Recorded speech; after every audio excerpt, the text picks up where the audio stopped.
actually doing here now is, as you can see via the laptop, is that we're recording basically all the data that's coming back from the unit. We pan into this, we can see all sorts of different graphs, different things. We can see there all the micron ratings of things, 4, 6, 14, 21. It's all done dates and times, so there's no question whatsoever that the test certificate has been altered or messed with in any way. So that's basically how it's recorded, and the test cert is actually slightly different to what you see there. So if we go through then the actual rig itself, what we've got is there's the directional control, which is basically close coupled then to a high pressure accumulator circuit, so we can flush in both a forward and reverse direction without getting wet or covering oil or making a mess. We've got then next to it, we've got a nitrogen charge circuit. As you can see, it's run off a boost pump, which has nothing to do with the main flow pump, and that then is injecting oil straight into the A and B circuit, or P and T, whatever you're on. And fundamentally we can control it then in the box in here via the timers to ensure that we're getting the optimum out of the equipment. Basically we've got to be very careful there to ensure that we don't actually pulse it too often, otherwise we can get a punch-pulse differential which causes some problems, but that's what it's all there. We're panning around, these are twin 500 litre a minute filters to ensure that we never ever go beyond where we can go with the oilers in regard to what must have happened is that we on cold start have end up bypassing the filters and accidentally flushing any oil that we don't want straight back into the tank. All the filtration is actually external to the unit, so that under no circumstances can any contaminants get back in. So we've got twin units there.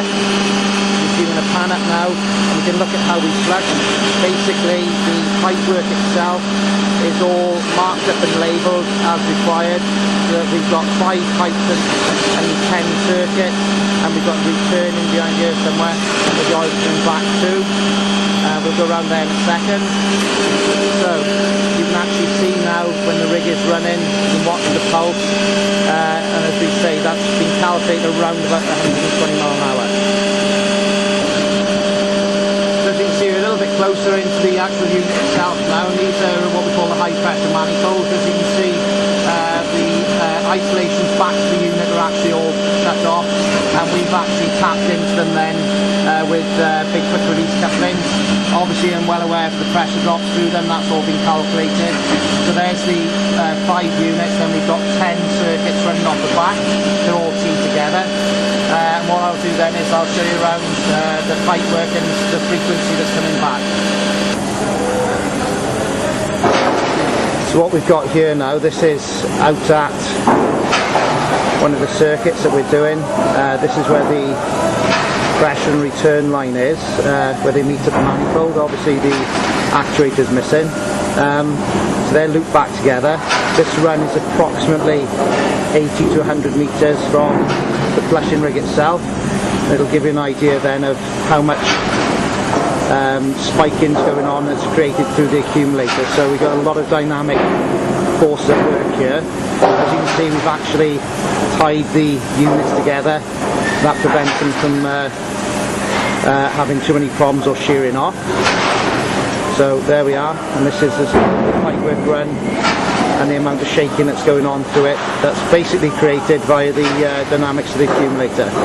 So as I say, that's travelling around about 120 miles an hour, that spike, probably about 100 or so meters a second or up to that, as we use a very fine viscosity indexed oil, so we know that we get very high Reynolds numbers. We've probably got about a 15 viscosity index, 15 centigrade, that is, at 40 degrees. We're flushing in around about 60. So you can imagine that this oil is not hanging around meters per second, probably close at times to up to 30. So there we have it, and that's how it works. Right, so we're back now down at the laser particle counter that is data recording everything basically. So if we have a closer scan at it, as you can see, micron rating wise, we're down here, which you can't see, but I can flick through basically what we're looking at is 4 microns, that's 6 microns, then that's 14, which is obviously north, and that is 21. We've also got a peak setting, which we can see where it's been as far as peaks go, which should be here. So you can see there that peak setting is at 11.9, or that's what it recorded. That's where we are now, and there it is stripping down to the different levels that we've got. So change that. That's where we are now, and as you can see, that's up to 4 microns, up to 6 microns, 14, 21.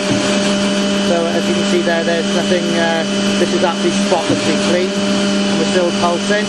So what we've then got with this, if we pan up, we can then see where it all comes from. Basically where we're taking the fluid from is out of the A and B circuit, depending on where we're pressurising. Obviously we're on the return leg, never the pressure leg, and then what we then do is run it then back into return via a 3 micron absolute filter to ensure then all the oil is spotlessly clean. We don't hang things to the top of the tank and filler caps and all that nonsense. You know, we've got to ensure this thing can run 24 hours a day, that any oil leaks, and that's basically what we do. If you watch there, you can see the pulse there, the accumulator coming in. That valve then switches this year. Normally closed dump valve, that's changing in something like 45 milliseconds, so this is a fairly high performance piece of machinery. So there it is, and that then sends obviously all the information back up to here, which is obviously the laptop